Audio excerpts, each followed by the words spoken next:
नमस्कार. आपल्या उजनी धरण अपडेट न्यूज चॅनलमध्ये आपल्या सर्वांचं मनापासून स्वागत.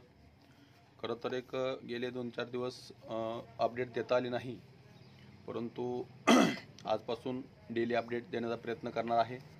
आज 3 मार्च 2024 सकाळी उजनी धरणाची काय स्थिती आहे आणि आतापर्यंत उजनी धरणातून पाणी किती संपलेलं आहे आणि पाणी शिल्लक साठा किती आहे याबद्दल आपण सविस्तर माहिती घेणार आहोत. खरं तर उजनी धरणाची पाणी पातळी खूपच खालावली गेली आहे, त्यात बाष्पीभवनाचा वेगही वाढलेला आहे.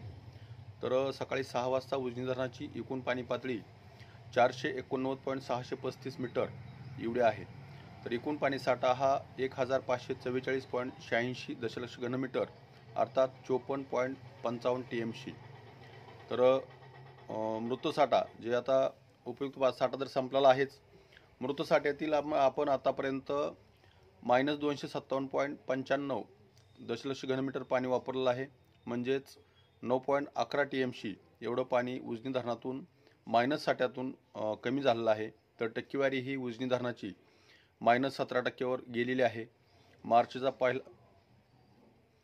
पहिलाच आठवडा आहे, परंतु -17पर्यंत उजनी गेल्यामुळं एप्रिल मे जूनपर्यंत उजनी किती पातळी गाठेल याचा विचार न केलेला बरा.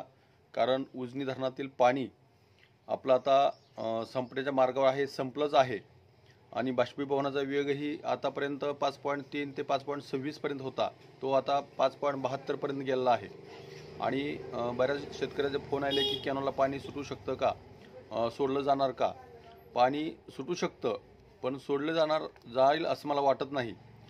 पण जर युवतीचं तळं पिण्यासाठी भरत असेल तर सोडलं जाईल, त्यावेळेस वीज बंद करून पाणी सोडलं जाईल अशी शक्यता आहे.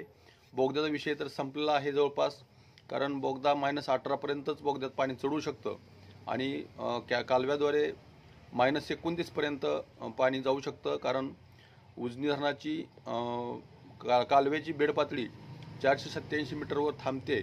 तर आता सध्याला 489 मीटर, म्हणजेच कॅनलच्या बेडपातळीवर आणखीही 2 मीटर पाणी आहे.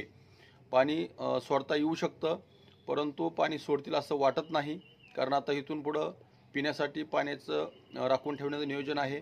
सोडलं तर पिण्यासाठी सोडतील, तेही सर्व लाईट वीज बंद करून डीपी सोडवून.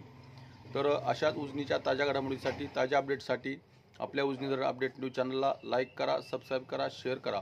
उजनी धरण अपडेटसाठी बेंबळेहून सिद्धेश्वर शिंदे. धन्यवाद.